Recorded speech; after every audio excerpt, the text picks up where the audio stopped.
matatizo makubwa, matatizo mengi, hayawezi kusema kwa muda mfupi. Mnazungumza watu 500 na kitu wamekufa. Ni jambo dogo. Wako kaburini kabisa.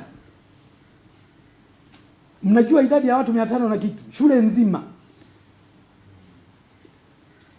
nzima ipigwe risasi, yani yote.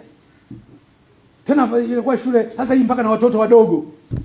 Wadogo hasa wengine wa miezi kadhaa, wa miaka kadhaa. Wameingizwa kaburini. Mtazungumza jambo hilo kwa udogo.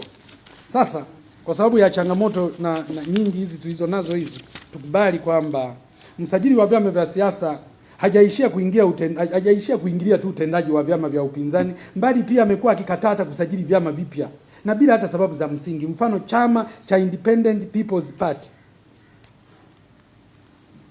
IPP, ambapo mwanzilishi wa chama hicho wameamua kufungua shauri mahakamani dhidi ya msajili wa vyama vya siasa baada ya kupigwa danadana kwa miaka 4, wakilalamika kunyimwa usajili wa chama hicho licha ya kukamilisha taratibu zote za msingi na hata kulipia ada ya usajili wa muda wa shilingi milioni 1.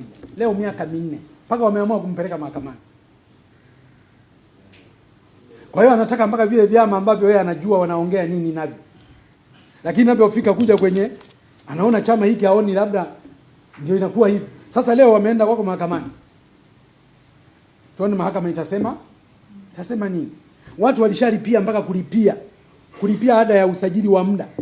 Ashalipia. Lakini wanalalamika kwamba sisi bana tumepigwa danadana miaka 4. Kila alichoomba tulipeleka. Aliomba document hii tukapeleka. Akaomba tufanye marekebisho haya tukapeleka. Ikafika mahala sasa tunamwandikia barua hata hatujibu. Wewe si kazi yako ni kusajili. Una kitu gani kingine? Umepewa na umma kazi hiyo, kusajili vyama vya siasa, ndio kazi yako. Sasa unashindwa kusajili. Vilivyopo unavihujumu. Vinavyotaka kuingia hutaki. Lakini hautamkuta na kesi na CCM. Maana ni msajili wa CCM. Sio msajili wa vyama vya siasa vya Watanzania.